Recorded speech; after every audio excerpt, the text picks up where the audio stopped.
Red Brick Media. High quality CDs, DVDs, lectures, khutbah, conferences and Quran recitations. All revenue generated supports our Dawah work, supported by visiting our store. You can now purchase directly from our site www.redbrickmedia.co.uk. أعوذ بالله من الشيطان الرجيم بسم الله الرحمن الرحيم. السلام عليكم ورحمة الله وبركاته.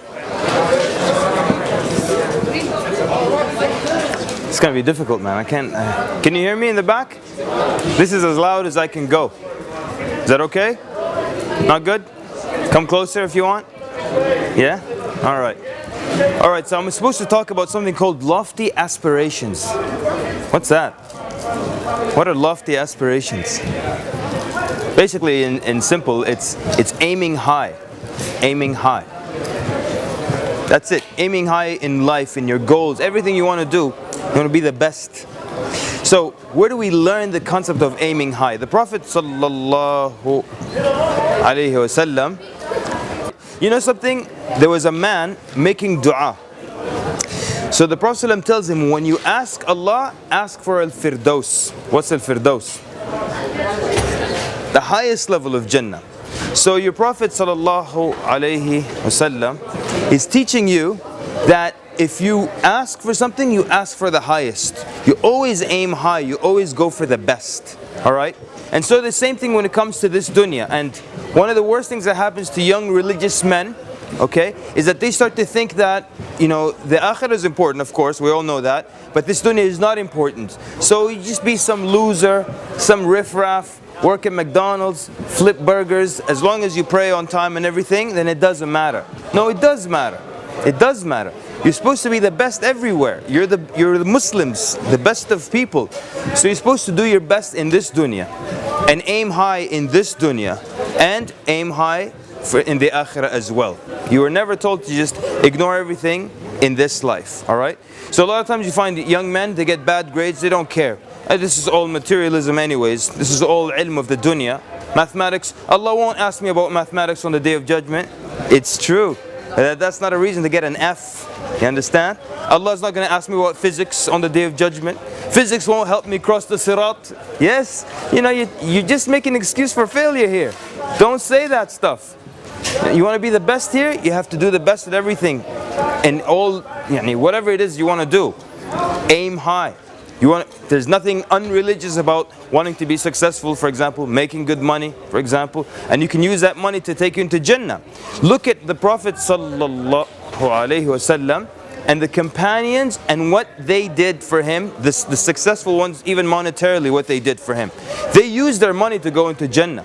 They used their money to go into Jannah.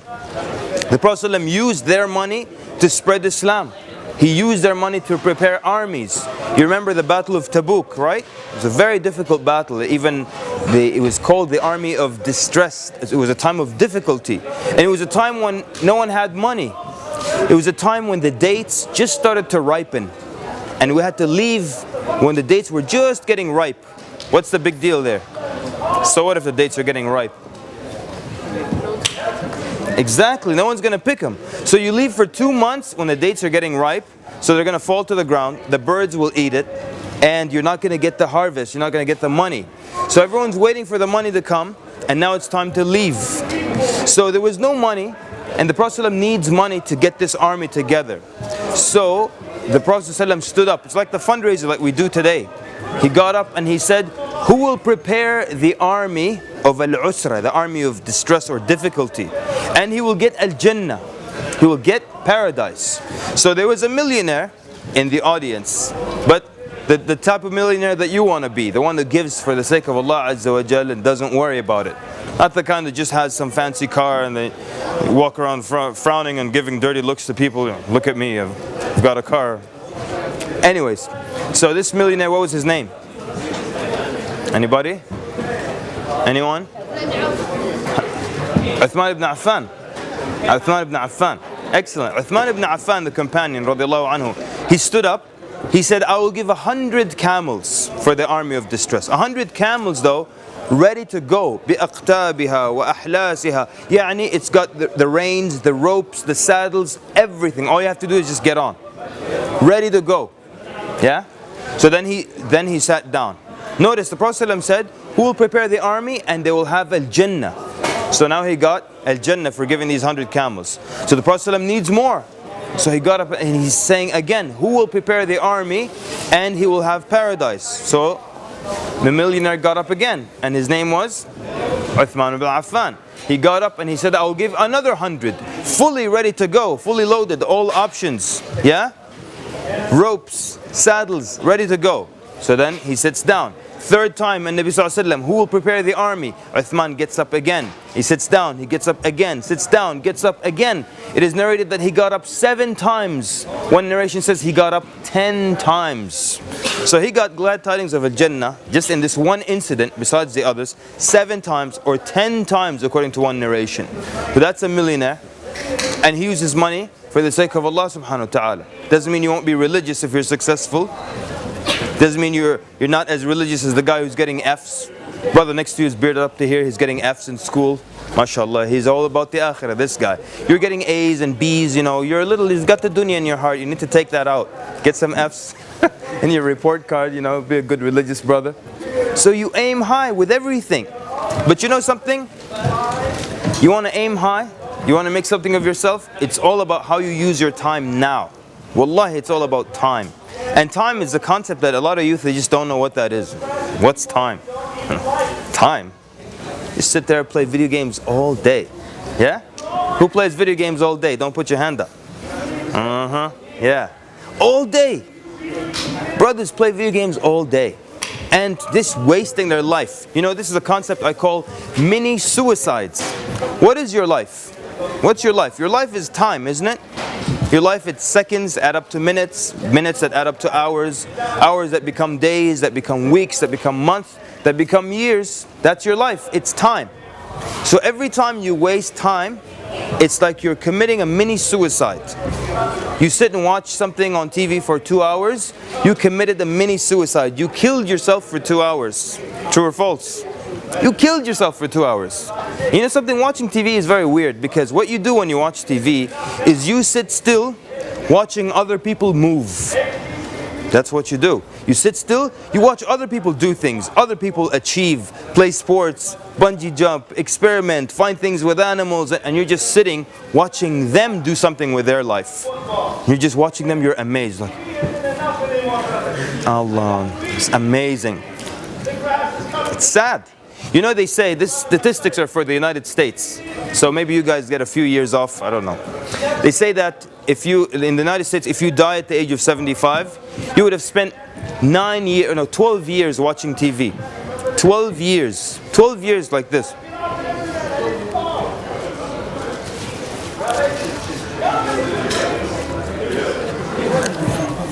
"12 years like this? How will you answer to these 12 years in front of Allah Azza wa Jal? 12 years just sitting watching TV. And you know, when you watch TV, haram flies in and out real fast too. A lot of haram happens. Come quickly, real fast. Women. You're watching, next scene is a woman in shorts or something you're not supposed to be looking at. Music shows up suddenly. Bad themes, bad ideas constantly. 12 years wasted like that? Fine. We'll give a discount for Muslims. 8, 9 years. Yeah? You know, adults that you see around you that do things, it's not like suddenly they turn 20 and they just had all these abilities and languages and knowledge, and they started when they were your age. You have to start young. You can't waste your life playing video games, I'm telling you. And I think you all heard me speak about video games a lot, right? Because I hate video games. It's very bad for you. They're fun, but they're very bad for you. Your brain fries, yeah? You know how you've played too many video games? If your brain is frying or not, as you watch, just go like this. Touch here. If you hear sound, your brain is frying. I know some people who played video games for so long that the video game said, turn me off. There's a game like that. It's called Metal Gear Solid. Anyone play that game? Don't put your hands up. So the game, he was playing for so long that the game came on and said, hey, don't you have anything else to do? Why don't you turn off this game and go outside and play or something? That's shameful. That's shameful. But that's how people spend their life now. Oh, this is for me? Oh, that's fantastic. Not yet? Okay. And that guy can hear me finally. We're getting a mic for you, sweetheart. Anyways. So, should I keep going? Okay, Jazakallah khair. Can you hear me now, sweet stuff? Fantastic. Fantastic. Yeah, anyways, so, oh wow. Yeah, you spend hours watching TV, wasting your life, committing many suicides. It's the time now to, you know what, if you ask me a moment that I regret in my life, I immediately think of one thing. This one summer, where my dad, he offered me to drop me off at a mechanic's place every morning on his way to work and pick me up on the way back so I could learn about, you know, cars and engines and how they work and things like that. And I didn't go, and this is how I spent that whole summer.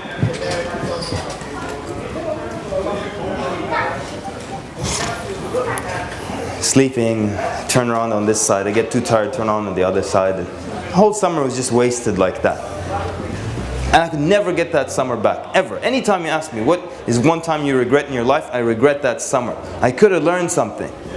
And you know something? There's never been a time like this ever, for not just for the Muslim Ummah, but for humanity, when knowledge is so at your fingertips, so accessible. Knowledge is so there, right there, seconds away from you. And if you consider the amount of knowledge that's available and how ignorant people are, it's shameful. People don't know anything anymore. Because as much as there is knowledge, there's also so much entertainment. And so what's the easier route? Play games or even just get on, you get on YouTube just for 2 hours, just watching this guy, his car bumper flies. Whatever they want to do, even in the comfort of their own home. There are some people who learned languages in their home. There are people who learned their religion, people who memorized the Quran, but they just did one thing, they just took advantage of their time. And they're not geniuses or anything like that. We have a brother, a friend of ours, he memorized the Quran in his car. In the Washington DC area, very bad traffic. So he would photocopy a page of the Quran. Every time he's stuck in traffic, he just memorizes that page. He memorized the whole Quran. Whole Quran. And he's not like an incredible genius or anything, he's just a regular guy. The regular person is able to memorize the Quran. But it's not about that, it's about who will just put effort into doing so. You guys know about Dr. H, right? I told you about Dr. H? Okay, it's this guy that I knew. I've met this guy, we used to work with him. And he was one of the most knowledgeable people I've ever seen in my life. First of all, in Islamic knowledge, he's extremely knowledgeable. He memorized the whole Quran in different qira'at. And his voice is so good that they made a set of the Quran in his voice and they played in the radio in his home country constantly. So good knowledge, memorization of the Quran, beautiful voice. Then he, in his knowledge of the English language, Arabic and French, unparalleled. Written, everything. Incredible, like really, really high level. So I understand because of his country of origin why he knows good Arabic and why he knows French and English. But he also is very good at Spanish, written, reading, everything. So I asked him, how are you good at Spanish? Spanish isn't spoken in your country. He said, yeah, because I had all these classes when I was a young man during the week, and I saw that I had 1 hour that was empty, a gap, 1 hour. So I signed up for Spanish classes. Had one gap. You know how we would spend that 1 hour, right? Video games, or watching, video clips, or just 1 hour. I said, let me do something with that. So I know what you're thinking. He's a nerd, right? You could probably beat him up, slap him around. Oh no, he'll slap the daylights out of you. He has a 2-degree black belt in Aikido. You know Aikido? Japanese martial arts. He's a weightlifter as well. Bench press 350 pounds. Strong guy. He spent 6 months with the samurai in Japan. He's got this authentic samurai sword. He'll chop you before you know it. He'll be like, okay, let me go. So your legs will go that way and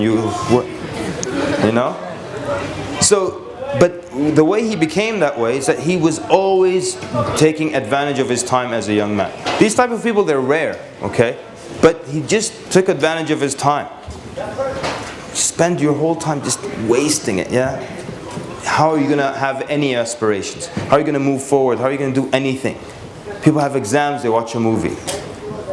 And people always say they don't have time, but they have time for movies. I always love these people.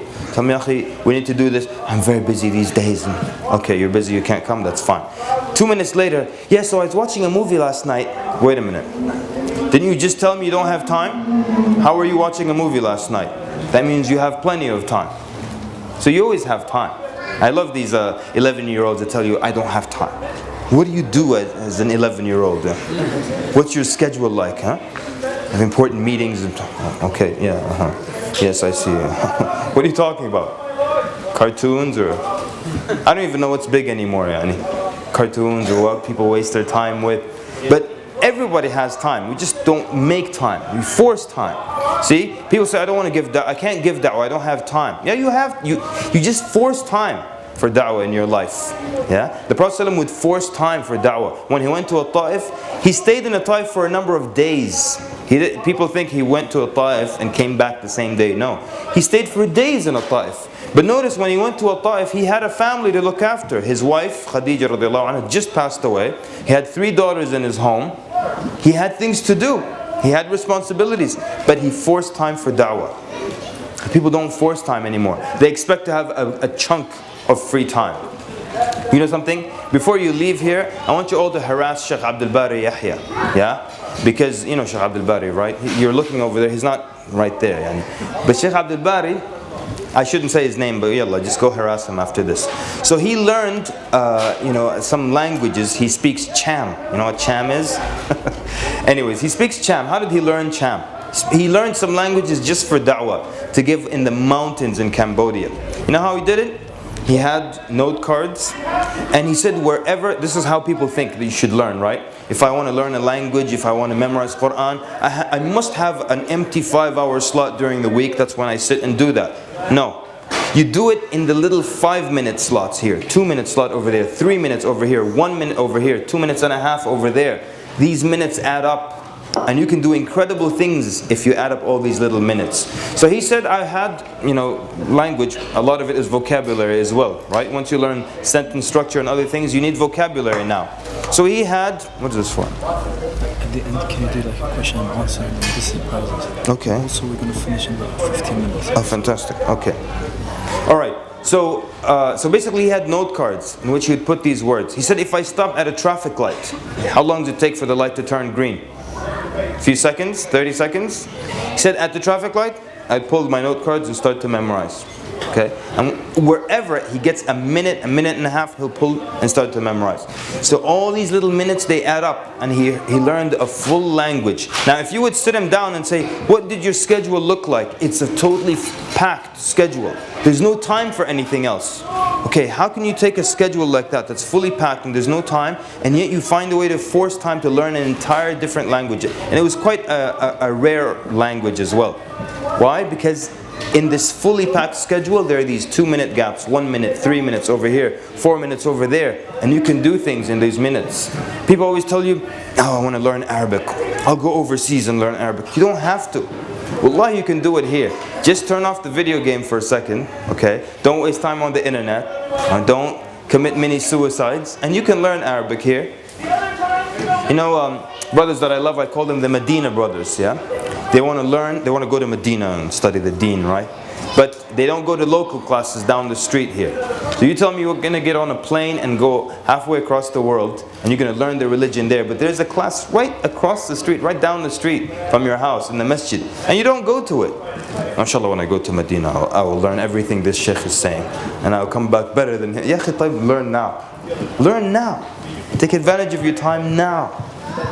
You can't aim high if you're wasting your time, video games. You know, the world really needs you. I know that sounds like, but look at what's happening in the world now. Who's happy with the situation anywhere in the world? It's not good anywhere. But I always worry about when the next generation is in charge of the world. Like, how bad is it going to be? These kids just wasting their life. And then suddenly they're supposed to take over. So we'll be old timers if we live that long. And then this next generation will take over. And what is it going to look like? going to be crazy, violent generation. Yeah? Human violence now is just like entertainment, yeah? You watch people being chopped off and cut into pieces and murdered, train runs over a guy, and it's just an entertaining thing you send to your friends. Oh, look at this guy. Check this idiot out. He tried to run in front of the train. It's funny, yeah? It's human suffering, it's not funny. And I just wonder how cruel the world is going to become now when the next generation takes over. Gotta watch yourself, wallahi. It's very important. You know, now people get stabbed and stuff, people just pull out their phones and they document it. They want to be the ones to put on YouTube so they can get hits and stuff. Cruelty. So you're needed. So you can't just sit and play games all day, shooting people again, hurting people again. I think I told you about that guy in Ramadan. In Ramadan, he's playing that game, you know, where you get in the car, Grand Theft Auto. You stop in the street, you go rob a store, then you come back, you run someone over and stuff. In Ramadan, he's playing it. In Ramadan, it's a brother with a beard and everything. I can just see what he looks like. Can you imagine what he looks like? Full beard in Ramadan. Okay, let me go in here and rob. I need more money. Let me kill this guy. Yeah? And I told you about the other guy. This guy was playing that game where you conquer nations, right? And he, at some point, the game became a reality in his head. Because he came to me boasting about how most of Europe now is under Islam, alhamdulillah. It's like, in real life or in the game? It's like, I'm playing with the army of Abu Bakr, and I've, alhamdulillah, now conquered most of Europe. Really? Okay. What do you say to someone like that? Yeah, and he was like close to 30 years old at the time. What do you say to someone like that? Anyways. You know something, if you can be moderate with video games, fine, go ahead. But I don't know who can be moderate with video games. It's 1 hour, it's going to take from your time, another half hour over there. If you spend that with other things, you'll be so far ahead of everyone else. And you have the opportunity to excel and be better and beyond everyone else. Your peers, wherever you are. Co-workers, you can be better than everybody. And that should be the Muslim, right? Always excelling, always known as the best people. And now certain people, they're looked at as excellent workers. And for example, in America, if there is an Asian, and by Asian here we mean Far East, yeah? So if there is an Asian person, everyone expects excellence from them. Because they have, at least in America, they have a history of doing good work. And being excellent workers and being diligent. But imagine it were the Muslims. The Muslims were the ones known for being like that. Wouldn't that be great for us? And now, what are the Muslims known for? We're not going to make this a negative thing, but if there's a Muslim being hired, everyone's excited, oh, he's going to be a great hard worker, you know how these people are. Yeah? Some cities you go, the only people, this is in Europe, yeah? I'm not going to mention the city. Some cities you go, the only people begging are Muslims. Only people in the streets, Muslims. So what happens to the reputation of Muslims? What happens to the reputation? Yeah? And you know what this becomes? It becomes a fitna for the non-Muslims. This is a dua that Musa a.s. made. It was really an amazing dua. He says, he's saying to Allah Azza wa Jal, لا تجعلنا فتنة. Don't make us a fitna للذين كفروا, for those who disbelieve. Could the believers be a test for those who don't believe? See, the person who doesn't believe, there are many things that will pull them away from Islam or from believing in Allah. It could be whatever. It could be wealth that they have. It could be a situation, whatever. But on top of that, this non-believer looks at the Muslims and he sees that they're the worst people. They're in the worst situation. They're always asking him for help. They're always begging him. They're broken. They're just in the worst situation. So then what happens to him in his head? He starts to feel confident that, you know what, they can't be upon the truth. And some people have said things like that to us. They said, if Muslims are the best people, meaning they have the best religion, if the Muslims are the ones upon the truth, the only religion on earth that's upon the truth, why are you in this situation? What do you say to him? I said, look at the situation you guys are in. Always asking for handouts from us, Western countries, we're always helping you guys out. You guys are always killing each other. And here you are telling me you have the truth? It doesn't seem like you have the truth. So you see how in this example, our bad behavior was a fitna for this guy, was a test, was something to further push him away from Allah. So you have high aspirations, you're good at everything you want to do. Okay, let me tell you something.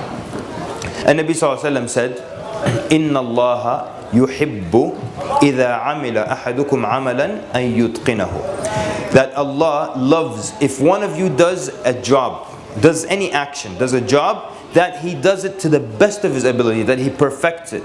Okay.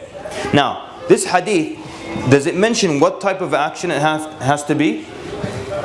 If you do something, amalan, do an act, an activity or action or work or a chore, whatever it is. So it doesn't have to be something religious. It could be something simple. It could be you fixing your shoe, you're sewing something, or you're fixing a light bulb, or you're painting a wall. Wait a minute, but the hadith said Allah loves. So you're telling me this is something non-religious and not an act of worship. If I paint a wall in my house, Allah might love the way I do it? Yes, the hadith says that. It says Allah loves that if one of you does something, he does it to the best of his ability. To the best of his ability. Then the Prophet ﷺ gives an amazing example. He gives an example of slaughtering an animal. And now I'll tell you why this is an amazing example. He says, فَإِذَا ذَبَحْتُمْ فَأَحْسِنُوا الذِّبْحَ. If you slaughter, perfect the slaughter, the act of slaughter. Type. What is so amazing about this example? Everyone awake? Yes? No? It's a British thing, huh? No reactions, huh? Question means nod or something, Anyways, so now what's amazing about this example? This is an animal that you put down on the ground, and it's going to die in a few seconds. In a few seconds it won't exist anymore. So if you don't slaughter it properly, or if you slow down or you mess up a little bit, it's going to delay its death like, what, a second or a few milliseconds, right? I mess up a little bit, I didn't sharpen the knife 100%, so it was a bit slow cutting through its arteries and so on. But even though in a few seconds it won't exist and it will be gone, the Prophet ﷺ is giving an example, even at the last seconds of this animal's life, and it won't exist anymore, in a few minutes it will be gone, still you do your best here. These are the standards of the Muslim. You do your best in everything. You know, when you go to a Muslim business, and inshallah in the UK and in Birmingham, this is better than it is in America. But when you go in America, you go into any place, it's clean, it's organized, it's neat.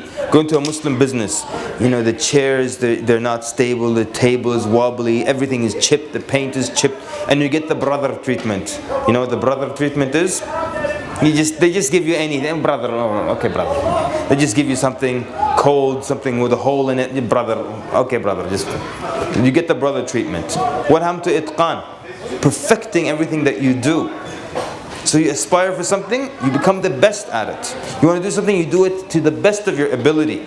And don't let anyone belittle you. Don't let anyone tell you can't do something. That's one of the worst things that happens to you when you tell yourself, I can't do something, or you allow someone to tell you that you can't do something. I want to explain a concept to you, very nice concept.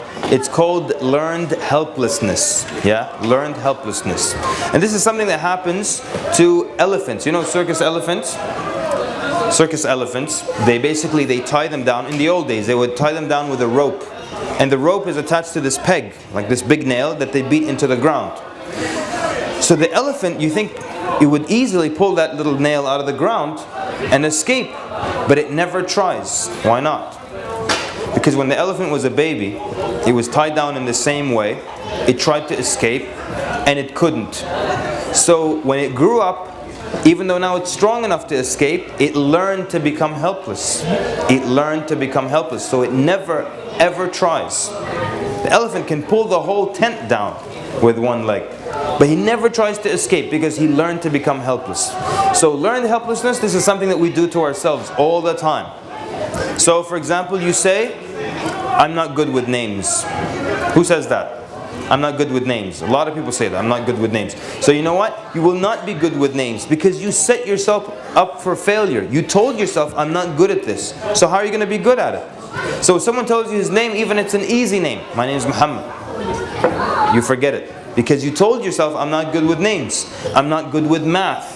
You say that to yourself, I'm not good with math. If you tell yourself, I'm not good with math, you will set yourself up for failure. You will never be good at math. You learn to be helpless. I'm not good with roads. I used to say that a lot. I used to always say, I'm not good with roads. And because I set myself up to fail, I was very bad with roads. And I'm not making this up. One time I got lost in the street behind my house. I'm not making it up. I called a friend of mine, said, look, I'm on a road, it's called Wilson Boulevard. And he just started laughing. He said, you're behind the house. Just come in the front, khalas, you know? But I told myself I'm not good with roads, so I was horrible with roads. Yeah? You tell yourself you can do anything, you can do it. You know, when we were growing up, we never felt we couldn't do anything. And my younger brother, I love this about him. He would see the most difficult thing on TV. The most difficult thing. He would just look at me and say, I can do that.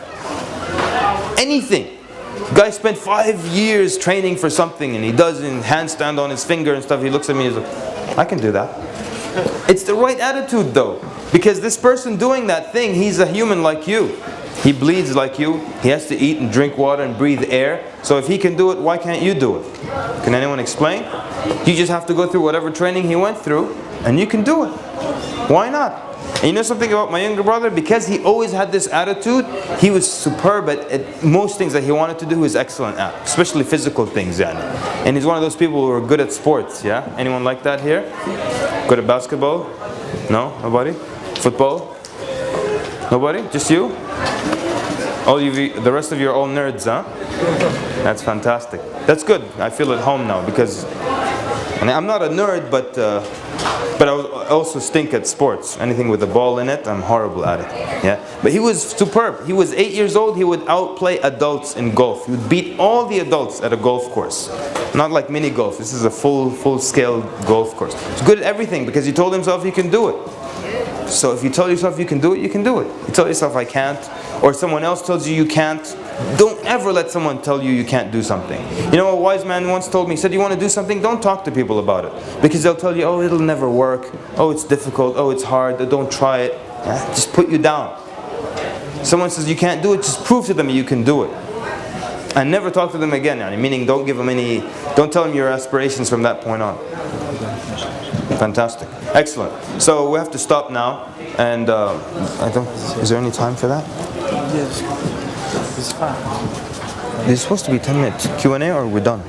Done. No, we're done. But this is just extra. Okay, fantastic. I'm supposed to ask you some questions so you can get some CDs on the importance of time management. I don't know what to ask you though. And it's been quite serious, this talk. I don't like giving very serious talks. In your youth, you like jokes and stuff. Maybe I'll tell you a joke or something before we... What do you want, questions or a joke? Jokes. MashaAllah. High aspirations. After all this talk, like jokes. Who wants a CD on time management? I failed there, huh? Excellent. Okay then, if you just want jokes then, how much, you just buy the CD then, how about that? Buy it? Okay. Can't think of a joke.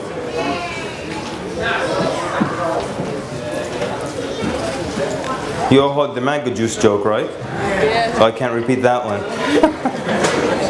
You heard the Sudanese jokes, right? Yeah. That's the problem with YouTube, man. They used up all my good material. I don't have anything left. So khalas then, we'll just stop here. Who has a good joke? Maybe someone has a good joke. Naam? No. I'm not going to say those again. Okay, how about this joke?